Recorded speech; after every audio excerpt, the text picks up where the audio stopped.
नमस्कार आप सभी को, स्वागत है आपका हमारे इस प्लेटफ़ॉर्म पर। उत्तर प्रदेश के इतिहास में हम लोग टॉप 50 क्वेश्चंस कर रहे थे, उसमें से ये भाग 2 है। इससे पहले हम लोगों ने भाग 1 कर लिया है। अगर आपने वो नहीं देखा है, तो आप हमारी प्लेलिस्ट में जाके देख सकते हो और इसकी अगर आपको पीडीएफ चाहिए, तो आप हमारे टेलीग्राम चैनल से जुड़ सकते हो। वहाँ से आप पीडीएफ को डाउनलोड कर लेना, ठीक है? चैनल सब्सक्राइब करिए, वीडियो को शेयर करिए ज़्यादा से ज़्यादा। क्वेश्चन नंबर 25 तक हम लोग देख चुके थे और इसके आगे हम लोग शुरू करते हैं क्वेश्चन नंबर 26 से, ठीक है? क्वेश्चन नंबर 26 ज़रा पढ़ो, क्या कह रहा है? क्वेश्चन नंबर 26 में कह रहा है कि उत्तर प्रदेश में नए पुरातात्विक उत्खनन के फलस्वरूप भाटपुरा और मानपुरा तथा मांडी क्षेत्र क्रमशः किन जनपदों से संबंधित हैं? ये क्षेत्र किन जनपदों में हैं? तो जो सैंधव सभ्यता के क्षेत्र हैं, वो हमारे एग्जाम में पूछ लिए जाते हैं। कौन-कौन से क्षेत्र हैं? कहाँ-कहाँ हैं? जैसे एक क्षेत्र है ताम्र पाषाण काल का स्थल है, ताम्र पाषाण काल का स्थल है और उसका नाम है बिसौली, ठीक है? याद रखिएगा, ये एग्जाम में पूछा जा सकता है। बिसौली क्षेत्र ये कहाँ पर है? उत्तर प्रदेश के किस जनपद में है? आंसर होगा बदायूं। क्लियर है बात? अगर मैं आपसे पूछूं कि बताओ ताम्रपाषाण कालीन स्थल एक है जहां पर ताम्रपाषाण उपकरण पाए गए हैं, उसका नाम है राजपुर परसू, ठीक है? ये कहाँ पर है? उत्तर प्रदेश के किस जिले में है? आंसर होगा बिजनौर। क्लियर है बात? सहारनपुर। अब मैं सिंधु सभ्यता की स्थलों की ओर प्रवेश कर रहा हूँ। सहारनपुर। सहारनपुर में कौन कौन से स्थल हैं? जैसे बड़ा गांव, जैसे हुलास, ये कहाँ पर है? ये है सहारनपुर में, ठीक है? याद रखना है आपको। और मैं बात करूँ मुजफ्फरनगर की, मुजफ्फरनगर, यहाँ पर क्या है? यहाँ पर है मांडी और आपसे मांडी पूछा गया है, ठीक है? जैसे अ, एक क्षेत्र है जो आपने पढ़ा होगा, उसका नाम देखिए, मैं भूल रहा हूँ, आलमगीरपुर, आलमगीरपुर, ये कहाँ पर है क्या पता है आपको? ये पता है, ये है मेरठ में, ठीक है? और एक जगह है जहाँ पर कई सारे उपकरण पाए गए हैं, सनौली, सनौली, ये कहाँ पर है? सनौली में अ, ये है अपने यूपी का कौन-सा जिला है? बागपत, हाँ, ये बागपत में है, ठीक है? जहाँ से शवाधान वगैरह पाए गए हैं। तो सैंधव सभ्यता में कह रहा है कि भाटपुरा और मानपुरा ये कहाँ है? ये है बुलंदशहर में और मांडी कहाँ है? ये है मुजफ्फरनगर में, ठीक है? हाँ, क्वेश्चन नंबर 26 का जो सही उत्तर होगा, वो हो जाएगा आपका ए। क्वेश्चन नंबर दूसरा देखो, क्वेश्चन नंबर दूसरे में पढ़िए ज़रा। क्वेश्चन नंबर दूसरे में दिया गया है कि निम्न कथनों को सही सुमेलित करिए, यानी कि सही सुमेलित कौन है उनकी पहचान करो, आपसे ये कहा गया है। पहला ऑप्शन दिया है वत्स महाजनपद, ये किस क्षेत्र में है? वत्स महाजनपद है प्रयागराज और कौशाम्बी के आसपास का जो क्षेत्र है वो वत्स महाजनपद के अंडर में आता था, ठीक है? वहीं अगर हम शूरसेन की बात करें तो शूरसेन की राजधानी मथुरा थी, यानी मथुरा के आसपास का क्षेत्र। वत्स की राजधानी कौशाम्बी थी, तो कौशाम्बी के आसपास का क्षेत्र और शूरसेन की राजधानी मथुरा थी, तो इसका आशय है कि मथुरा के आसपास का क्षेत्र वो शूरसेन महाजनपद के अंडर में आएगा, ठीक है? पांचाल की अगर मैं बात करूँ तो बरेली, बदायूं, फर्रुखाबाद के आसपास का क्षेत्र, ठीक है? ये सारे के सारे सही हैं। वहीं अगर मैं मल्ल की तरफ जाता हूँ, तो मल्ल में ज़रा देखो, मल्ल महाजनपद, ये मल्ल महाजनपद में कौन-कौन से क्षेत्र आते थे? मल्ल में जैसे देवरिया, 1 मिनट में इंक बदल दूँ ये? हाँ, जैसे देवरिया, देवरिया और कौन-सा है? देवरिया के आसपास का क्षेत्र जैसे मैं गोरखपुर लिख दूँ, ठीक है? गोरखपुर के आसपास का क्षेत्र, ये सारे के सारे मल्ल महाजनपद के अंतर्गत आते थे। और एक महाजनपद आपका छूट रहा है, मैं अगर लिखूँ चेदी, हाँ, चेदी महाजनपद के आसपास कौन क्षेत्र आते थे? चेदी आता था बांदा के आसपास का क्षेत्र। इसकी राजधानी स्थित थी सोत्थीमती या सूक्तिमती, है ना? तो ये वाला हमारा ऑप्शन गलत हो जाएगा। मल्ल महाजनपद अवध के आसपास का क्षेत्र नहीं था, बल्कि मल्ल महाजनपद ये देवरिया, गोरखपुर यानी पूर्वी उत्तर प्रदेश के आसपास का क्षेत्र था इसमें। तो इसका सही उत्तर क्या होगा? सही उत्तर होगा 1, 2 और 3, ये तीनों सुमेलित है, ठीक है? हाँ, क्वेश्चन नंबर 27 हो गया। क्वेश्चन नंबर 28 की तरफ आओ। 28 में कह रहा है, ये तो हो गया 27, ठीक है? और 28 में देखो, 28 में क्या कह रहा है? 28 में कह रहा है कि प्रयाग प्रशस्ति लेख की 21वीं पंक्ति में आर्यावर्त के 9 शासकों का उल्लेख मिलता है, ठीक है? जिन्हें समुद्रगुप्त ने पराजित किया था। निम्न में से कौन सा कौशाम्बी का राजा था जिसे समुद्रगुप्त ने पराजित किया था? जरा गौर करो, क्वेश्चन फिर से समझो। प्रयाग प्रशस्ति लेख एक मिला है, ये जो प्रयाग प्रशस्ति लेख है, ये लेख कहाँ पर है? सॉरी, इस लेख को लिखा किसने है? प्रयाग प्रशस्ति लेख को, तो याद रखिएगा समुद्रगुप्त का एक एक दरबारी कवि था जिसका नाम है हरिशेन, ठीक है? इसके द्वारा ये लिखा गया था, समुद्रगुप्त का ये दरबारी कवि था। अच्छा, इसी में प्रयाग प्रशस्ति लेख की 21वीं जो पंक्ति है, उसमें लिखा है कि आर्यावर्त के 9 शासकों को समुद्रगुप्त ने परास्त कर दिया था। तो ये जो 9 शासक हैं, इनमें उत्तर प्रदेश से कौन-कौन संबंधित हैं, ये आपके एग्ज़ाम में क्वेश्चन पूछे जा सकते हैं और मैंने पीछे भी आपको बताया है पार्ट 1 में, ठीक है? उसमें से रुद्रदेव रुद्रदेव कौशाम्बी का राजा था और मत्तिल मुक्तिल कहाँ का था? ये था बुलंदशहर का, बुलंदशहर से संबंधित था, ठीक है? वहीं एक मथुरा है, मथुरा से एक राजा आता था गणपति नाग, यहाँ पर नागवंश का शासन था, गणपति नाग, ठीक है? और एक क्षेत्र है बरेली, कांपिल्य जिसकी राजधानी थी और यहाँ का जो राजा है, वो है अच्युत।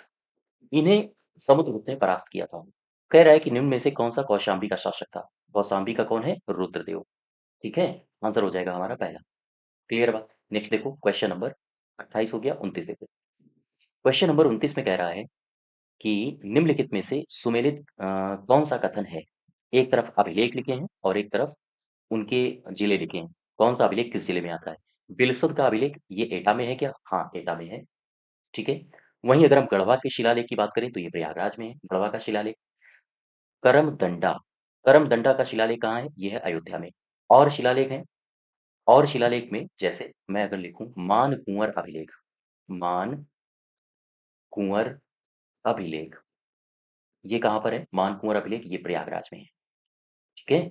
ये प्रयागराज में है। अगर मैं लिखूँ यहाँ पर भीतरी स्तंभ लेख, ये कहाँ पर है?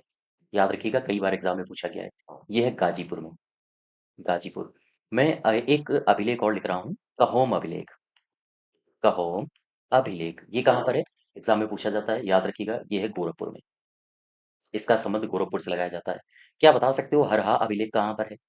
हरहा अभिलेख, ये है बाराबंकी में, ठीक है? ये सुमेलित करने के लिए आपसे क्वेश्चन दे सकता है। एक तरफ अभिलेख लिख देगा, एक तरफ जिले लिख देगा और फिर उनसे सुमेलित करवाएगा और नीचे कूट दे देगा, है ना? क्वेश्चन देखे हो इस प्रकार के आप लोग। फिर एक मैं लिख रहा हूँ सोहनाग का अभिलेख, सोहनाग का अभिलेख।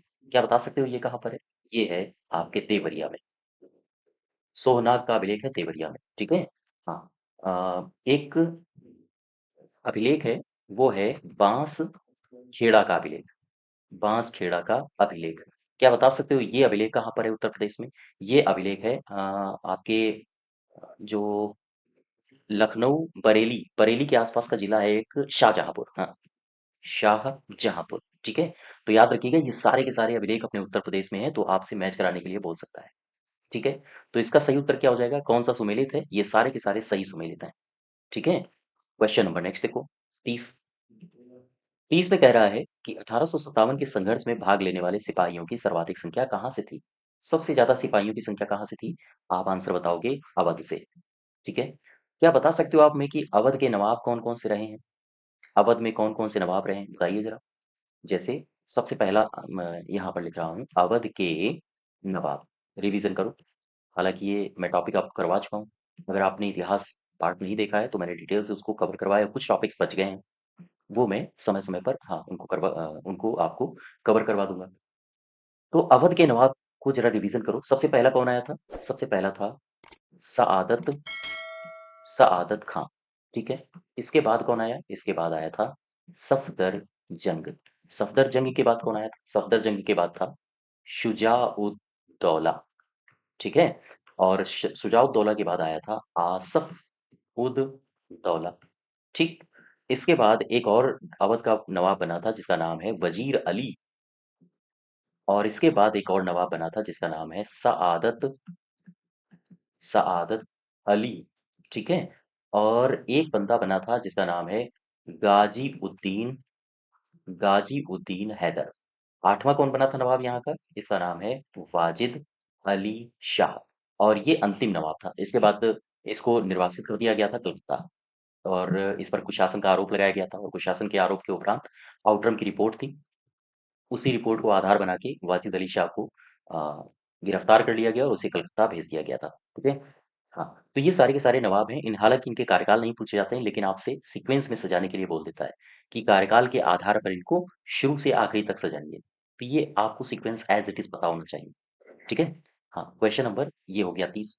अब क्वेश्चन नंबर ज़रा 31 में आओ, कह रहा है कि जैन तीर्थंकर एक हैं पार्श्वनाथ।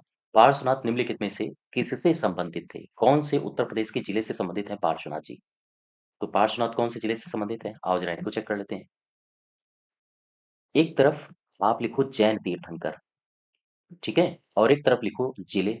उत्तर प्रदेश में कौन-कौन से जैन तीर्थंकर रहे हैं और उनके कौन-कौन से जिले रहे हैं? किस जिले से वो संबंधित रहे हैं या किस जिले में उनका जन्म हुआ है? ये क्वेश्चन पिछली बार आरओ-आरओ में पूछा गया था और समय-समय पे पूछे जाते रहते हैं। जैसे ऋषभदेव, ऋषभदेव इनका संबंध कहाँ से है? इनका संबंध है अयोध्या से, ठीक है? जैसे अजितनाथ, अजितनाथ इनका संबंध कहाँ से है? अयोध्या से। क्लियर है बात? जैसे एक हैं जैन तीर्थंकर हैं जिनका नाम है अभिनंदन नाथ। अभिनंदन नाथ का संबंध कहाँ से है? इनका भी संबंध है अयोध्या से, ठीक है? हाँ, सुमित नाथ जी का संबंध कहाँ से है? सुमित नाथ जी का संबंध भी है अयोध्या से, यानी इनका भी जन्म हुआ है अयोध्या में। तो ये सारे के सारे जो जैन तीर्थंकर हैं वो कहाँ जन्मे हैं? अयोध्या में। एक और लिख लो, अनंतनाथ इनका भी जन्म कहाँ हुआ है? अयोध्या में, ठीक है? याद रखिएगा। फिर मैं अगर लिखूं आपसे पार्श्वनाथ, एक जैन तीर्थंकर हुए हैं पार्श्वनाथ, ये इनका संबंध है काशी या वाराणसी से। और सुविधानाथ, सुविधानाथ इनका संबंध कहाँ से है? इनका संबंध है काकंडी से। काकंडी बोले तो देवरिया, ठीक है? तो ये सारे के सारे जैन तीर्थंकर हैं जो आपको याद रखने हैं। पार्श्वनाथ का संबंध कहाँ से है? वाराणसी से। क्लियर है बात? क्वेश्चन नंबर ये था 31। क्वेश्चन नंबर अब देखते हैं हम लोग 32। नेक्स्ट देखो। हाँ, धर्म चक्र प्रवर्तन ये किया गया था। ये कहाँ किया गया था? धर्म चक्र प्रवर्तन। धर्म चक्र प्रवर्तन किया गया था अ, धर्म चक्र प्रवर्तन ये कहाँ किया गया था? ये किया गया था काशी में। काशी बोले तो सारनाथ, ठीक है? सारनाथ या फिर कई किताबों में इसी को ऋषिपत्तनम भी ऋषिपत्तनम भी कहा गया है या फिर आपको एक और टर्म लिखा मिलेगा मृगदाव, ठीक है? कुछ भी मिले भ्रमित नहीं होना है। काशी में यानी धर्म चक्र प्रवर्तन इसकी घटना कहाँ घटती है? इसकी घटना घटती है काशी में। काशी में मतलब सारनाथ में और सारनाथ कहाँ पर है? सारनाथ है काशी में, ठीक है? याद रखिएगा। और क्या बता सकते हो ये तो धर्म चक्र प्रवर्तन की एक घटना है, भगवान बुद्ध के साथ घटी थी।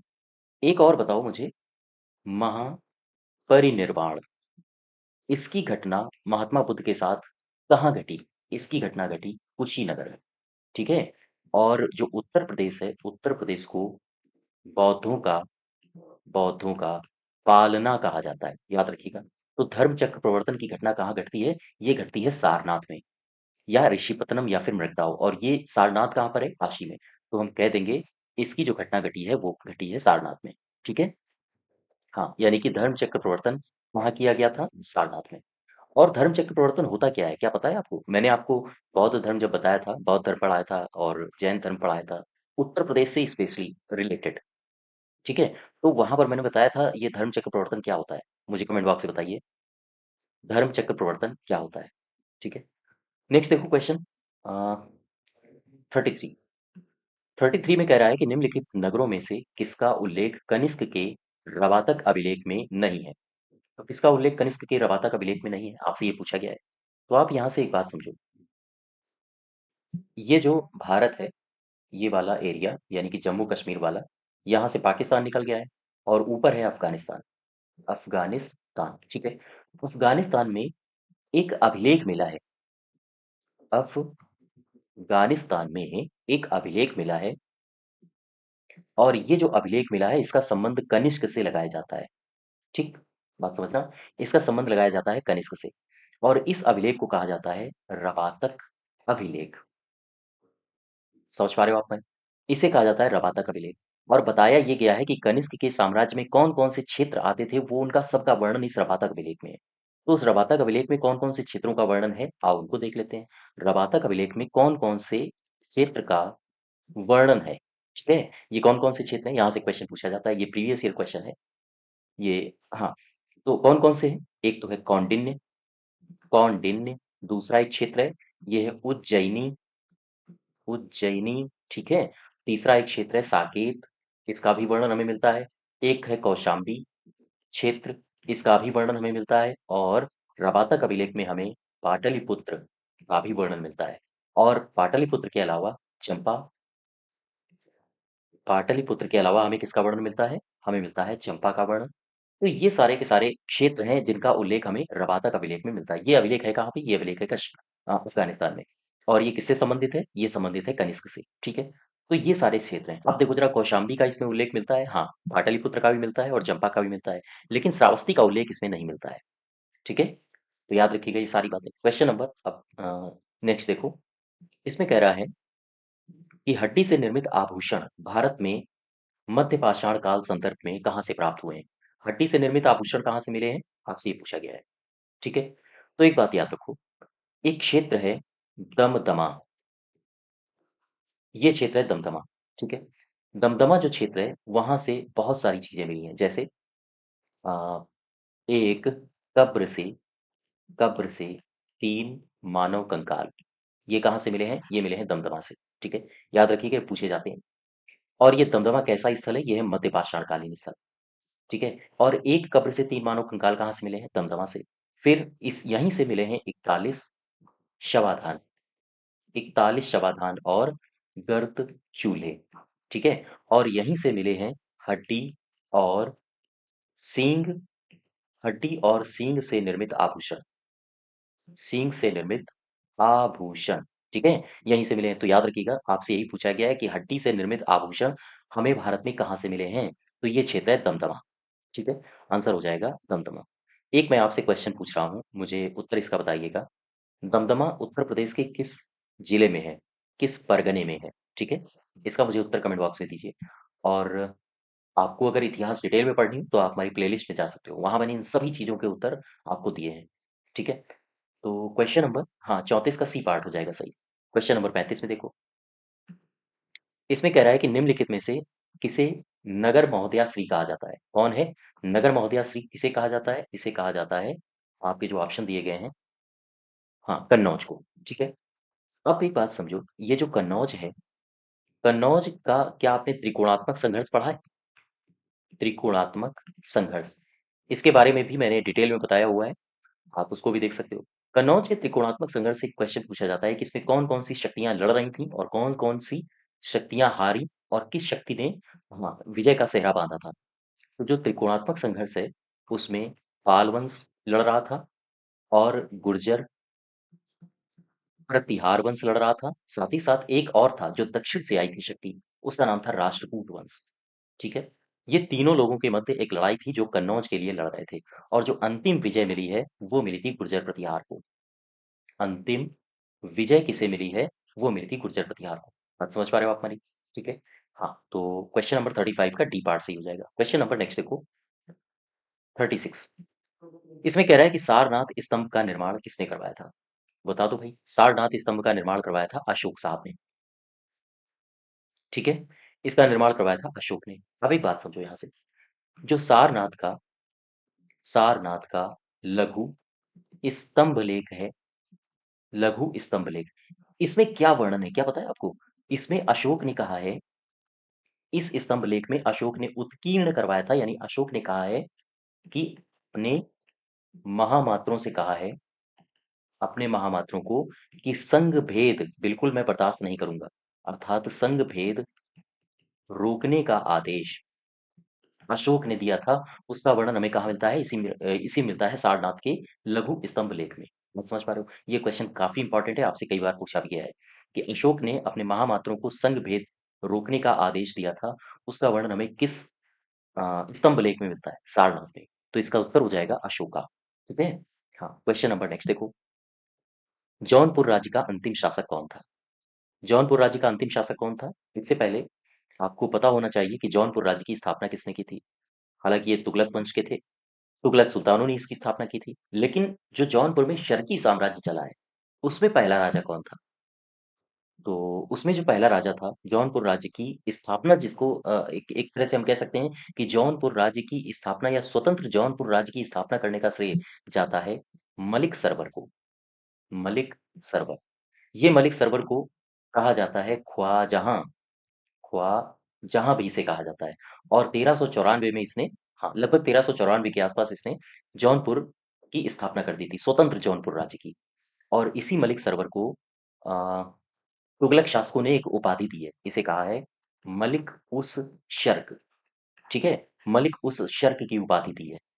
की उपाधि। ये क्वेश्चन कई बार पूछा भी गया है कि मलिक उस शर्क की उपाधि किसे दी गई थी? आंसर होगा मलिक सरवर को।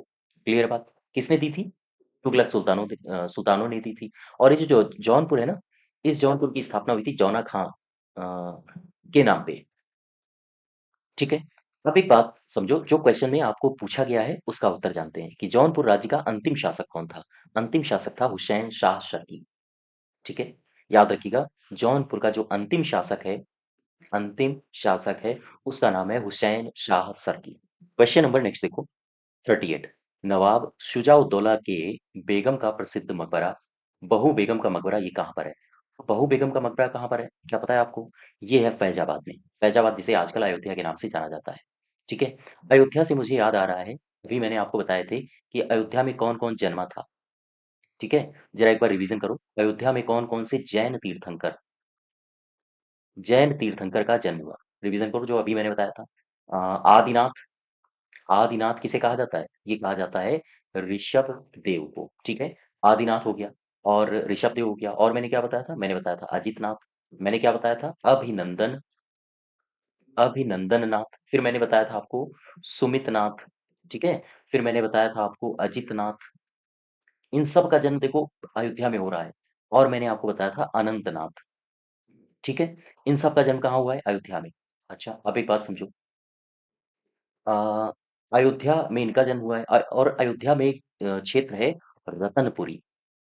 रतनपुरी का संबंध एक जैन तीर्थंकर से लगाया जाता है जिनका नाम है धर्मनाथ। ठीक है। धर्मनाथ, हाँ। और एक याद रखो, जो अयोध्या है, अयोध्या में एक जगह है कनक भवन, याद रखिएगा।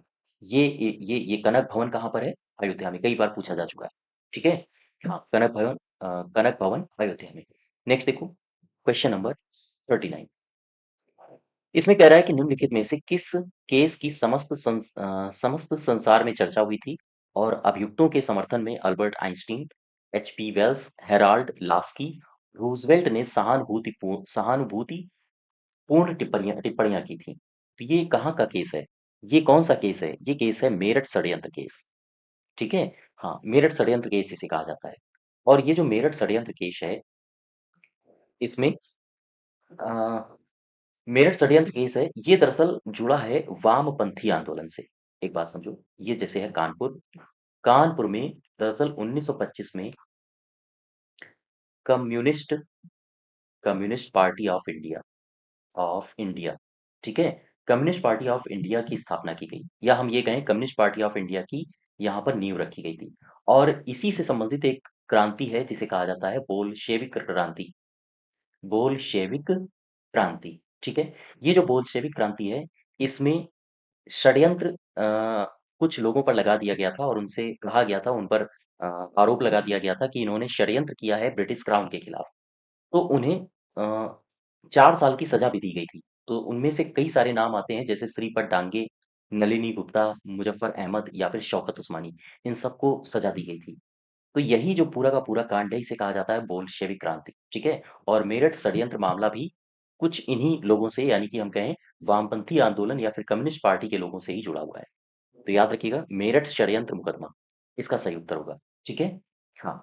और अगर आपसे पूछे कम्युनिस्ट पार्टी ऑफ इंडिया की नींव कहाँ रखी गई थी, तो याद रखिएगा अपने उत्तर प्रदेश के कानपुर में 1925 में। ठीक है। हाँ। नेक्स्ट देखो, क्वेश्चन नंबर, ये 39 हो गया, 40 देखते हैं। 40 में कह रहा है कि देवबंद आंदोलन उत्तर प्रदेश, यानी कि उस समय संयुक्त प्रांत के नाम से इसे जाना जाता था, में किस वर्ष प्रारंभ हुआ? देवबंद आंदोलन किस वर्ष प्रारंभ हुआ था? ये जो आंदोलन है देवबंद, ये प्रारंभ हुआ था 1866 में। ठीक है। 1866 में अ, ये दो शख्स थे, एक का नाम था मोहम्मद कासिम ननौतवी, और एक का शख्स का नाम था जिनका नाम है रशीद अहमद गंगोही। इन दोनों शख्स ने देवबंद आंदोलन की नींव डाली थी। का उद्देश्य क्या था? इस आंदोलन का जो उद्देश्य था, उसका दो मुख्य उद्देश्य थे। एक तो ये था कि मुसलमानों को कुरान की शिक्षा दी जाएगी, और मुसलमानों को हदीस की शिक्षा दी जाएगी। साथ ही साथ इसका जो दूसरा लक्ष्य था, वो था कि मुसलमानों को अंग्रेजी सत्ता या विदेशी ताकत के खिलाफ जिहाद करवाना। बात समझ पा रहे हो हमारी? ठीक है। हाँ। और हाँ, तो इसका जो सही उत्तर हो जाएगा वो हो जाएगा 1866। एक यहाँ से और बात याद रखो, जो आगरा प्रांत है, आगरा में 1900 नहीं, मैं इसको इरेज़ कर देता हूँ, 1900 नहीं है। आगरा में 1861 में एक घटना घटती है। घटना क्या घटी थी? यहाँ पर एक शख्स थे जिनका नाम है शिव दयाल साहब, ठीक है? शिव दयाल साहब ने यहाँ पर राधा स्वामी राधा स्वामी सत्संग की स्थापना की थी। स्थापना की। ये भी याद रखो, राधा स्वामी सत्संग व्यास, इसकी स्थापना कहाँ की गई थी? 1861 में आगरा में, ठीक है? एक और याद रखो, 1914 की घटना, ये भी अपने उत्तर प्रदेश में घटी है। उत्तर प्रदेश में एक जगह है इलाहाबाद, जो कि अब प्रयागराज के नाम से जाना जाता है। इस इलाहाबाद में 1914 में सेवा समिति की स्थापना की गई। सेवा समिति की स्थापना की गई, ठीक है? किसने की? ये क्वेश्चन आपसे पूछा जा सकता है। सेवा समिति की स्थापना की थी हृदयनाथ कुंजरू ने, ठीक है? एच.एन. कुंजरू, हृदयनाथ कुंजरू ने। तो याद रखिएगा इसको भी। हाँ, क्वेश्चन नंबर नेक्स्ट देखो, 41। 41 में क्या कह रहा है? कह रहा है एक ही कब्र से 3 मानव कंकाल ये निकले हैं। कहाँ से निकले हैं? आपसे ये पूछा है। एक ही कब्र से 3 मानव कंकाल कहाँ से निकले हैं? एक ही कब्र से जो 3 मानव कंकाल निकले हैं, वो सराय नाहर राय से निकले हैं कि दमदमा से निकले हैं, मैदाह से या फिर लंगनाथ से।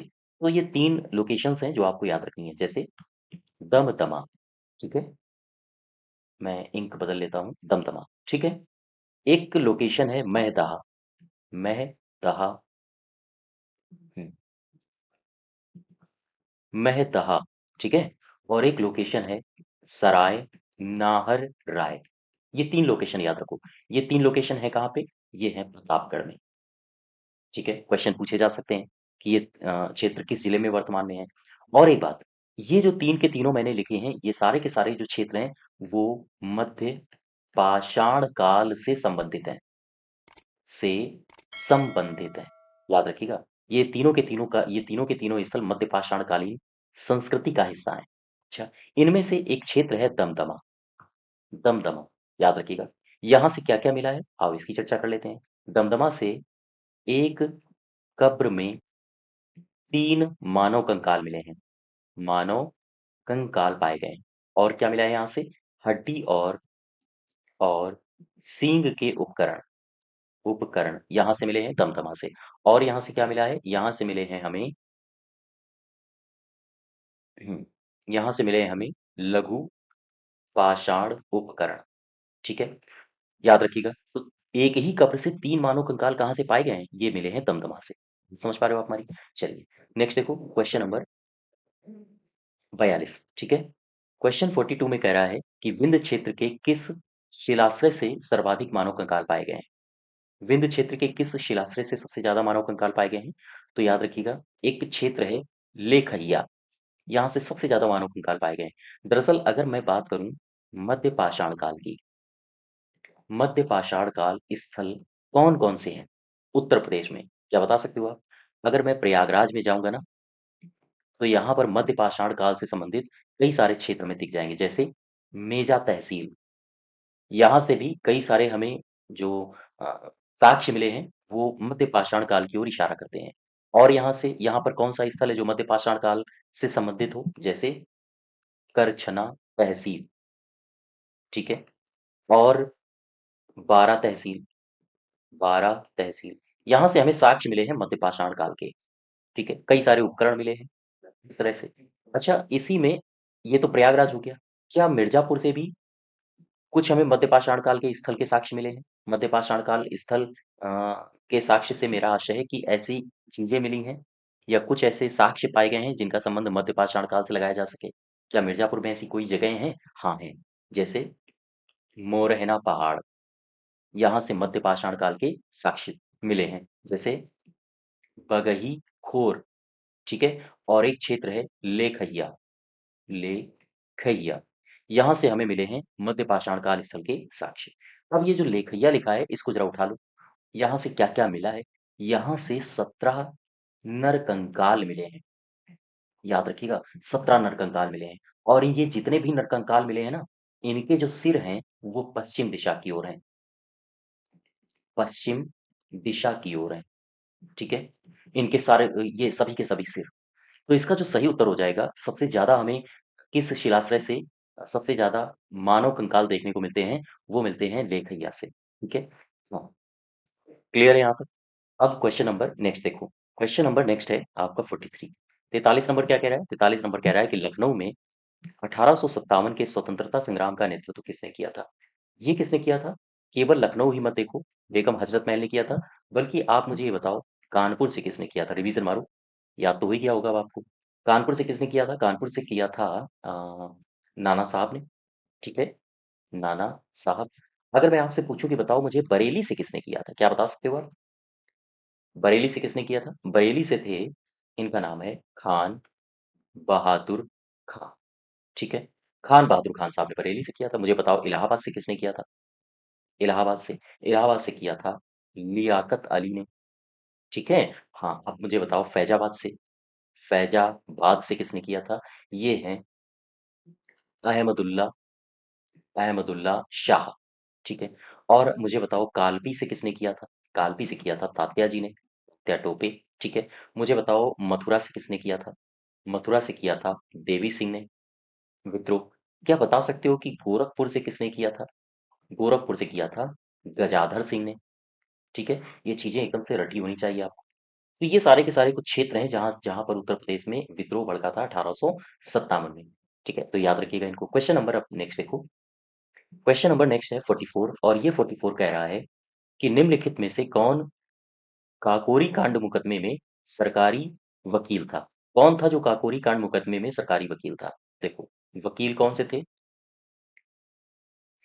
वकील कौन-कौन से थे? वकील एक तो होगा सरकारी, जो सरकार की तरफ से काकोरी कांड में लड़ रहा था, अभियुक्तों को फांसी देने के लिए या अभियुक्तों को कड़ी से कड़ी सजा दिलाने के लिए, और एक कोई वकील होगा जो अभियुक्तों का होगा, जैसे अशफाक उल्ला खां, इन सब का केस लड़ा गया था, लेकिन ये लोग बच नहीं पाए थे। तो जो सरकारी वकील था उसका नाम था, इसका नाम क्या था सरकारी वकील का?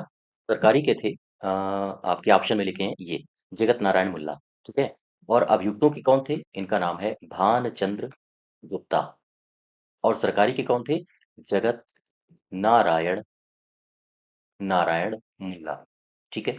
ये थे सरकारी वकील। याद रखिएगा, इनका नाम पूछा जा सकता है। एक झलक डालो जरा, एक नजर डालो काकोरी कांड पे। काकोरी कांड पे कब हुआ था ये? ये हुआ था 1925 में, अगस्त 1925 में काकोरी कांड हुआ। और इसमें कई सारे अभियुक्तों को पकड़ लिया गया था। एट डाउन ट्रेन थी, उस ट्रेन का नाम था एट डाउन ट्रेन। अंग्रेजों का खजाना आ रहा था, उसे योजनाबद्ध तरीके से उसे लूटने का प्रयास किया गया। उसी चक्कर में कुछ लोग पकड़ गए और उनको फांसी दे दी गई। ये जो पकड़े गए लोग हैं, इनको फांसी कहाँ दी गई, ये प्रश्न बनते हैं। तो यहाँ पर जरा देखो, काकोरी कांड में राम प्रसाद बिस्मिल को पकड़ा गया और इन्हें फांसी दे दी गई गोरखपुर में, ठीक है? फिर पकड़ा गया अशफाक उल्ला खां को, और फिर इन्हें फांसी दे दी गई। अशफाक उल्ला खां को फांसी कहाँ दी गई थी? फा से है फैजाबाद, फैजाबाद, ठीक है? इसके बाद फिर पकड़ा गया एक शख्स और है जिनका नाम है रोशन सिंह, और इन्हें फांसी दी गई थी। रोशन कहाँ के लोग रोशन होते हैं? नैनी के, क्योंकि ग्रीनविच मीन टाइम यहाँ से निकली है, ठीक है? हाँ, तो रोशन सिंह, इनको फांसी कहाँ दी गई? नैनी में। और एक शख्स थे, इनका नाम है राजेंद्र लाहिड़ी, राजेंद्र लाहिड़ी, इन्हें फांसी दी गई। कहाँ पर दी गई? इन्हें फांसी दी गई गोंडा में, ठीक है? तो ये चार के चारों नाम आप याद रखो, आपसे पूछे जाते हैं। नेक्स्ट देखो क्वेश्चन नंबर, हाँ, 45। इसमें क्या कह रहा है? इसमें कह रहा है निम्नलिखित में से कौन इलाहाबाद में 1857 संग्राम का नेता था? इलाहाबाद में 1857 संग्राम का नेता कौन था? इलाहाबाद में नेता कौन था? नाना साहब तो ये कानपुर से थे, ठीक है? अजीमुल्ला कौन था? भी इसकी चर्चा करते हैं। तात्या टोपे ये कालपी से थे। और लियाकत अली ये था इलाहाबाद से, ठीक है? तो हमारा जो सही उत्तर होगा वो लियाकत अली हो जाएगा। अब आ जाओ अजीमुल्ला पे। ये जो अजीमुल्ला है, ये कौन था? दरअसल ये अजीमुल्ला नाना साहब का सलाहकार था। नाना साहब का सलाहकार, ठीक है? इसका नाम आप याद रखो, नाना साहब का सलाहकार। क्वेश्चन नंबर नेक्स्ट देखो 46, ठीक है? इसमें क्या कह रहा है? इसमें कह रहा है कि काकोरी केस के अभियुक्तों के बचाव के लिए किसकी अध्यक्षता में एक समिति का गठन हुआ था? आपसे ये पूछा है, किसकी अध्यक्षता में एक समिति का गठन हुआ था? तो जो अभियुक्त थे, अभियुक्तों के बचाव के लिए के बचाव के लिए एक समिति बनी थी जिसे कहा जाता है, एक बनी थी समिति, जिसे कहा जाता है काकोरी कांड समिति, ठीक है? ये समिति किसकी अध्यक्षता में बनी थी? ये बनी थी वल्लभ पंत। गोविंद वल्लभ पंत इसके अध्यक्ष थे। याद रखिएगा, आंसर आपसे पूछा जा सकता है, ठीक है? हाँ, गोविंद वल्लभ पंत की अध्यक्षता में ये समिति बनी थी। नेक्स्ट देखो, क्वेश्चन नंबर 47। 47 में क्या कह रहा है? 47 में कह ये रहा है कि रामायण की रचना महर्षि वाल्मीकि ने की, बिल्कुल ठीक बात है। फिर आगे कह रहा है रामायण कथा किसके वंश से संबंधित है? किस राज्य के वंश से संबंधित है? तो ये कौशल राज्य के वंश से संबंधित है। और फिर आगे पढ़ो, जबकि महाभारत की कथा कौन से राज्य के कुरु वंश से संबंधित है? तो ये है हस्तिनापुर। बात समझ पा रहे हो? इसका सही उत्तर हो जाएगा हाँ, ये। क्लियर बात यहाँ तक? ठीक है, तो 47 का हो जाएगा ए। क्वेश्चन नंबर नेक्स्ट देखो, 48। कह रहा है कि कन्नौज के हुए त्रिपक्षीय संघर्ष, यानी कन्नौज में जो त्रिपक्षीय संघर्ष हुआ था, उस संघर्ष में अंतिम रूप से सफलता किसे मिली है? अंतिम रूप से सफलता किसे मिली? मैंने अभी आपको बताया था। कौन थे? पाल थे। पाल के बाद कौन थे? एक थे राष्ट्रकूट, और फिर कौन थे? प्रतिहार। प्रतिहार बोले तो गुर्जर प्रतिहार, ठीक है? तो ये जो गुर्जर प्रतिहार थे, इन्हें अंतिम रूप से ये सफल हो गए थे। तो सही उत्तर हो जाएगा आपका प्रतिहार वंश, ठीक है? हाँ। क्वेश्चन नंबर नेक्स्ट देखो, 49। 49 में दिया गया है कहोम अभिलेख के बारे में। ये क्या है? कहोम स्तंभ लेख उत्तर प्रदेश के किस जिले में है? इस स्तंभ लेख में मद्र नामक व्यक्ति के द्वारा जैन तीर्थंकर की प्रतिमाओं को बनाए जाने का उल्लेख मिलता है। तो ये कहोम अभिलेख कहाँ है? ये कहोम अभिलेख आपको मिलेगा गोरखपुर में। अभी मैंने आपको शुरुआत में मैंने आपको सारे के सारे अभिलेख लिखवाए थे, ठीक है? तो उनको एक जगह कलेक्ट करिए और बार-बार उनको रिवीजन करने का प्रयास करो। तो ये क्वेश्चंस हमारे एग्जाम में पूछे जाते हैं कि कौम अभिलेख कहाँ है? आपसे मिलान करने के लिए भी पूछ देगा। उससे ये भी पूछा जा सकता है कि कौम अभिलेख में किसका वर्णन है, किसका उल्लेख मिलता है? तो ये सब जानने के लिए आप हमारी प्लेलिस्ट में जा सकते हो, वहाँ से देख सकते हो, ठीक है? हाँ, क्वेश्चन नंबर 50 देखो। क्वेश्चन नंबर 50 में क्या कह रहा है? कह रहा है कि निम्नलिखित में से किस स्तंभ लेख में अशोक ने अपने महामात्रों को संघ भेद रोकने का आदेश दिया था? कौन सा है? ये है सारनाथ का लघु स्तंभ लेख। मैंने इसके बारे में बताया था आपको। अच्छा, क्या बता सकते हो ये जो अरोरा का अभिलेख लिखा है, ये कहाँ पर है? ये है मिर्जापुर में, ठीक है? मेरठ का अभिलेख और टोपरा का अभिलेख। टोपरा के अभिलेख को एक नाम और दिया जाता है। पता है क्या इसे कहा जाता है? इसे कहा जाता है मीनार ए जरीन, या फिर इसे स्वर्ण स्तंभ कहा जाता है, ठीक है? हाँ, और ये पहले सहारनपुर में था टोपरा स्तंभ लेख, अब नहीं है। अब ये कहाँ चला गया है? क्या बता सकते हो आप? कमेंट बॉक्स में मुझे बताइए इसका उत्तर। तो ये हमारा पार्ट 2 है उत्तर प्रदेश के इतिहास से संबंधित, ठीक है? इसकी अगर आपको पीडीएफ चाहिए तो आप हमारे टेलीग्राम चैनल से जुड़ सकते हो, और चैनल सब्सक्राइब करिए, वीडियो को शेयर करिए। धन्यवाद।